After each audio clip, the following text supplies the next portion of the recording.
As long as there have been consoles or home computer systems, there have been console wars and arguments over which system is the best. But in 1987, developers at T&E Soft tried an unusual approach to solve this problem. It was an insanely ambitious series of action strategy hybrids that would span 7 releases over 7 completely different computer and console systems, all over the course of a year and a half. It was an effort so large it would almost drive one of the creators to blindness. This is the story of Daiva.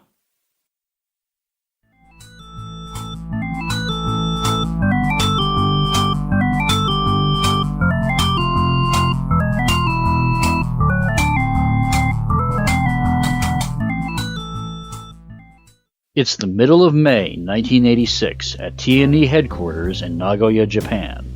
At an evening board meeting, as the sun is going down, director Eiji Yokoyama is speaking to his staff about where their game development will go next. They have a bit of an unexpected hit on their hands, with Hydlide, an RPG inspired by Ultima that would later go on to inspire things like the Ys series, but they wanted to do something different.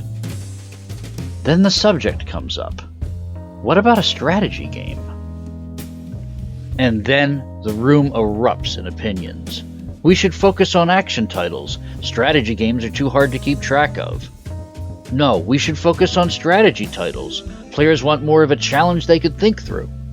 Suddenly, one individual at the table pipes up. What if we did both? The Daiva series are a group of hybrid action strategy games that combine the tactics of space war games with the action of mech side-scrollers.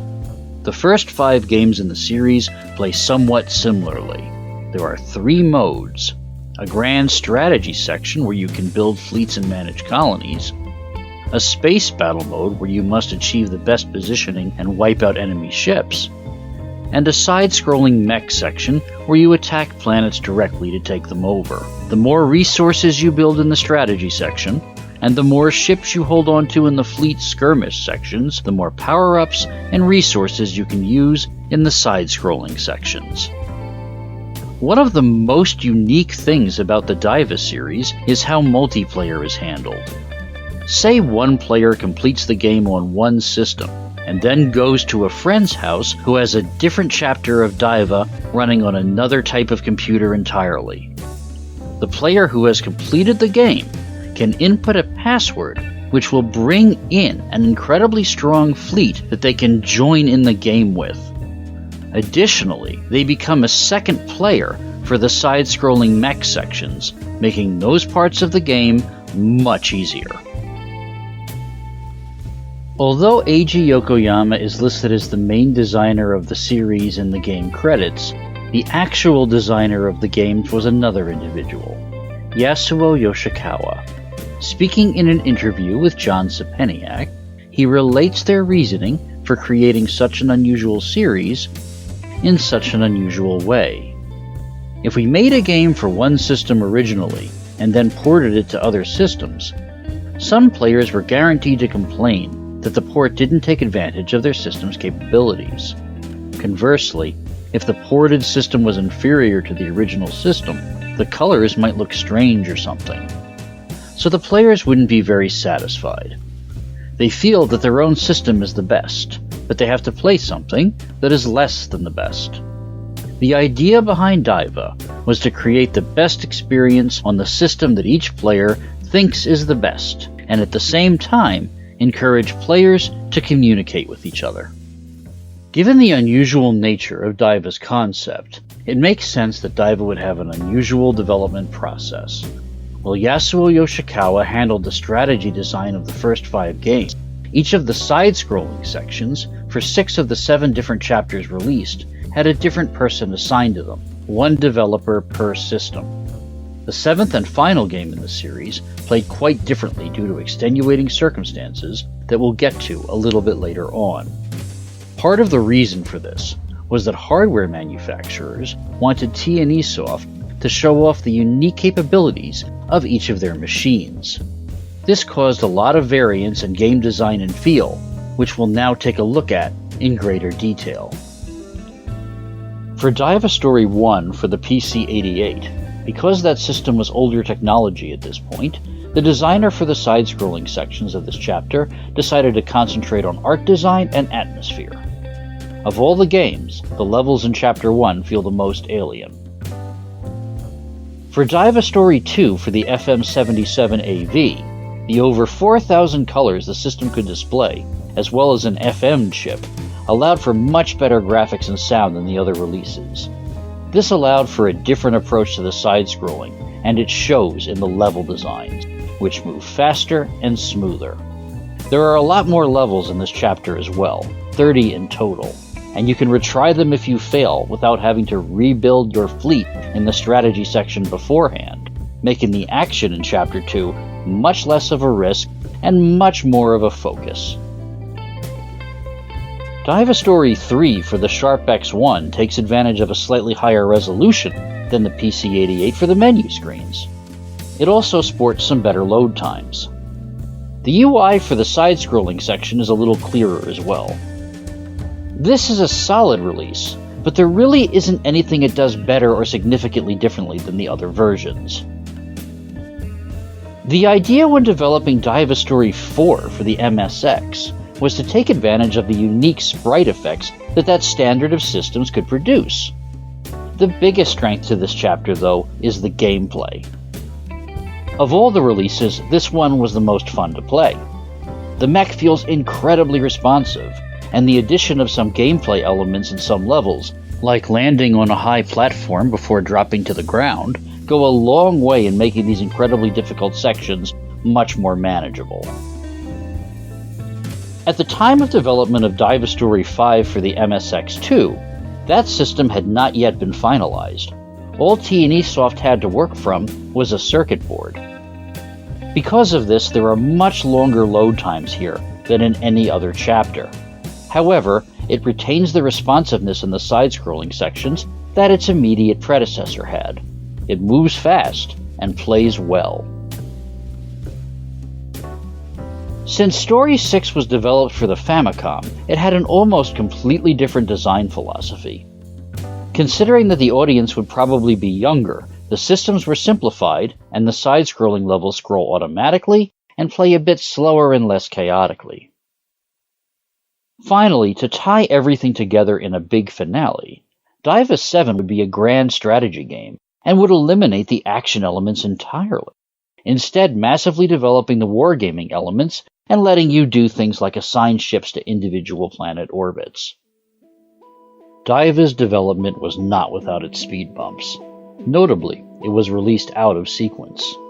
Because they were working with a different company for it, and because it was simpler mechanically than the other games, Daiva Story 6 for the Famicom would end up finished first, and would release in November of 1986. Daiva Story 1, 2, 3, and 5 would come out a couple months later after an initial delay, with a slight second delay on Story 4 for the MSX, causing a summer release for that chapter. Another issue was that a bug in the FM Towns version, Chapter 2, caused a product recall. The fleets became invisible in the space battles, so a version 1.1 had to be re-released. The troubles would continue, as something frightening would happen to the lead developer. Working on a strategy game framework for 5 different systems at once began to take a physical and mental toll on Yoshikawa, as well as the fact he had to code it twice, with 2 different approaches in the C programming language for Z80 and 6809 processors. In November of 1987, he collapsed. He relates his lowest point in the same interview we quoted earlier. On one Sunday, I went home, took a bath, and went to sleep. When I next woke up, I was temporarily blind. I became very frightened, so I called someone from the company and asked them to take me to the hospital because I couldn't see anything. When I went to the hospital, the doctor told me that it wasn't a condition young people are supposed to experience, and it only happens when the body is very weak. The doctor ordered me to take a week's rest from work. Luckily, my eyesight returned after 2 or 3 days, but like the doctor had said, I experienced some symptoms that only occur when the body is very weak, such as spots on my face and joint pain. After that point, I decided to entrust the programming duties to someone else. This someone else would be the developer Eiji Kato, who overhauled the strategy portion of the game for the final release. Due to this changing of the guard, the final PC-98 chapter would release in March of 1988. This would not be the last setback for Daiva's development. A tie-in story was planned to coincide with the release of the final volume for the PC-98. In this book, there would be an explanation of the plot. Unfortunately, since the PC-98 version was delayed, the story came out before the game did, and the dialogue in the final section was blanked out. Daiva's music would be composed by prolific artist Daisuke Asakura, who would later go on to be famous, producing for acts such as TM Revolution and becoming an extremely successful artist in his own right. Here he is, before he was famous, telling you how to use a Yamaha synthesizer. Shigeru Tomita, composer of the music for the game Super Layda, would also contribute tracks and work on instrumentation. Asakura would go on to release a reorchestrated soundtrack of the Daiva series in 1994. Despite being pretty unknown nowadays, Daiva did pretty well for itself at time of release. Login magazine featured it in their top 5 throughout the summer of 1987, and even remarked in one issue that they expected it to return to the top spot when it had dipped. It also made repeated appearances in top 20 sales lists in the same magazine, focusing on local retailers. Given the fragmented nature of Daiva's release and the rushed nature of its development, the story can come off as somewhat cryptic.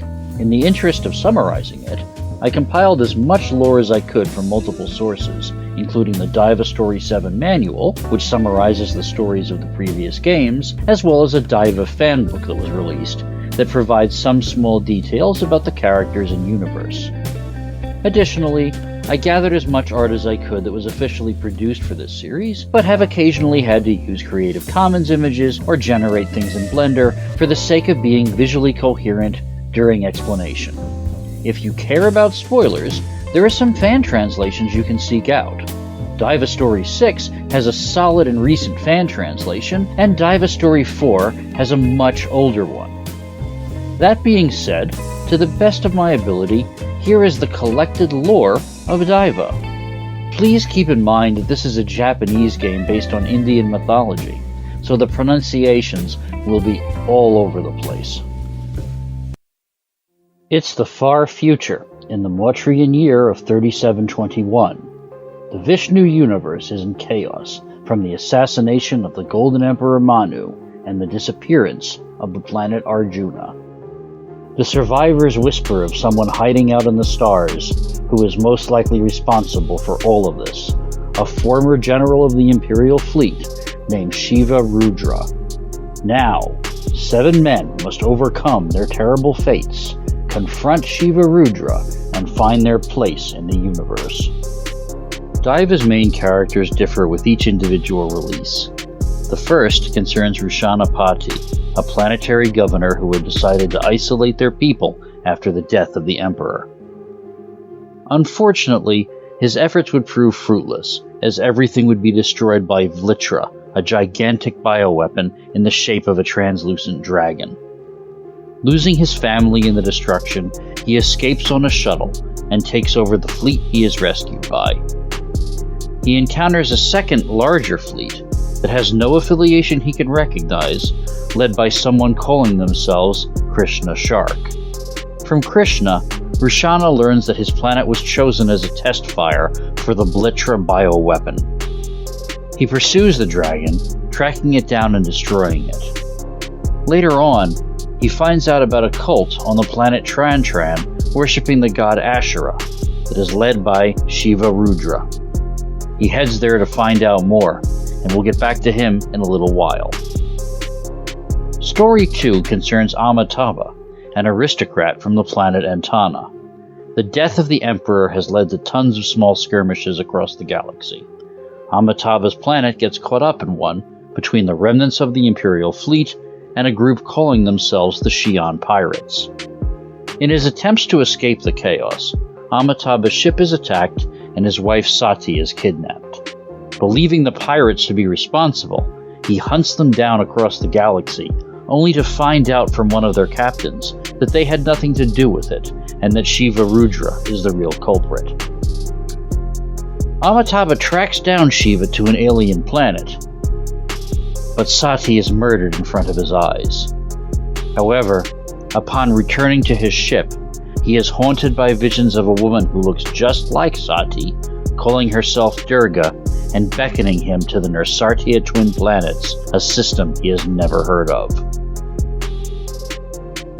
Story 3 is the strangest. It concerns Amoga Siddhi, a minor commander in the Imperial fleet. His ship, the Raja, has a sentient biocomputer called Nirvana, and they have turned their back on the war in a single-minded pursuit of a woman called Lati, who Amoga believes holds the key to the disappearance of planet Arjuna. He tracks her to the planet Fansul, only to find her killed.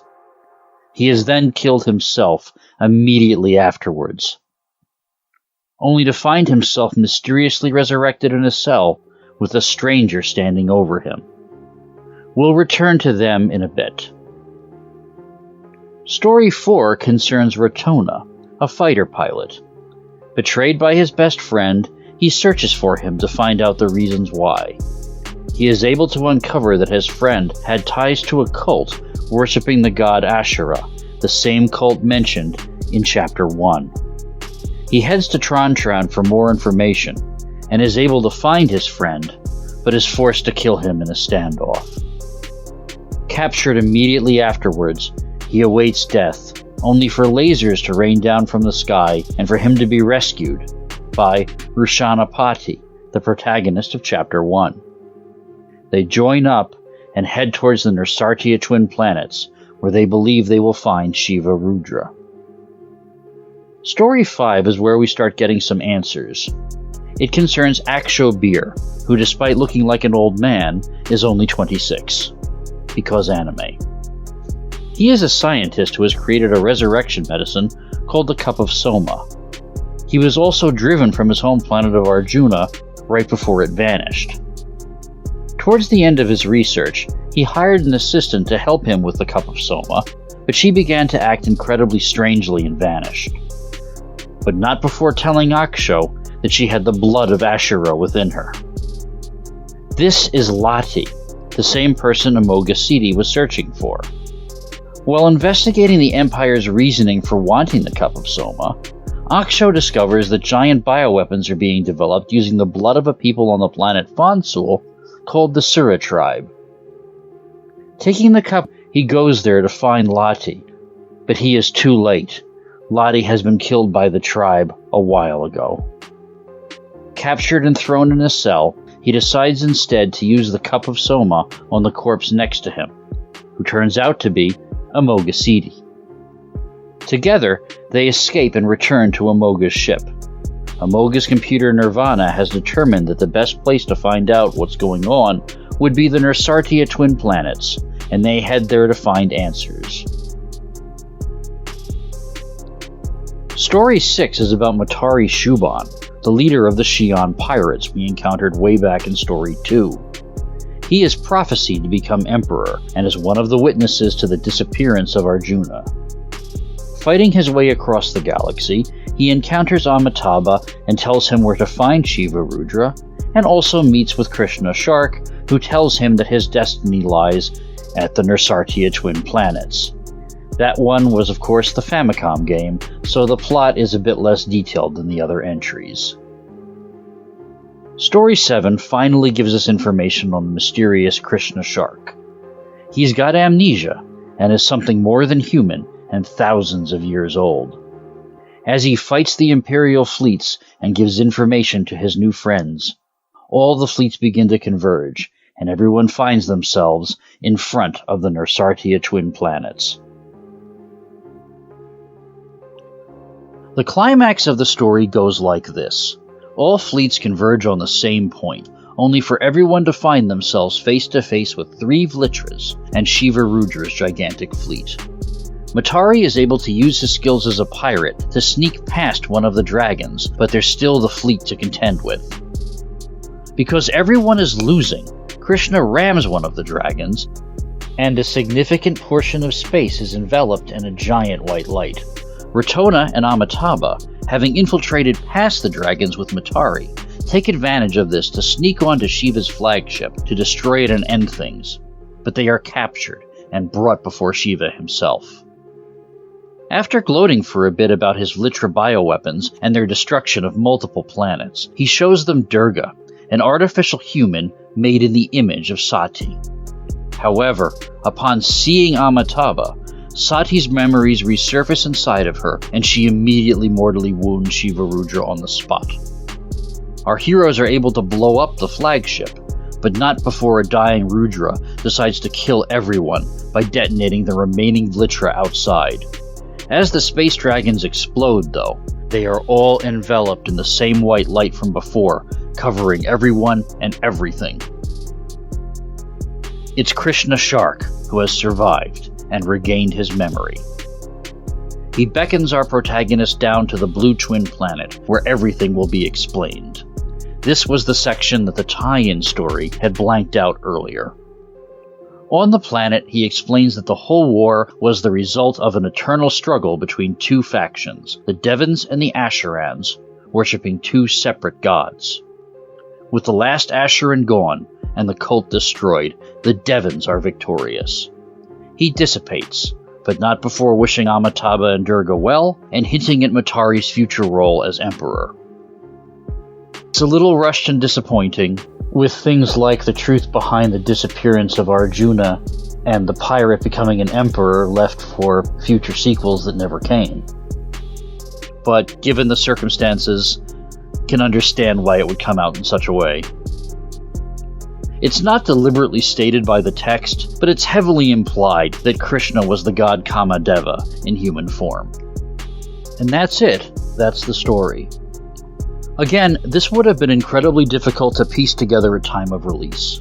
You would need to get the true ending of all 7 games, which involve things like waiting for hidden planets to appear, being at certain places on certain turns with only 1 chance to do it, and beating some of the games on their hardest difficulty levels.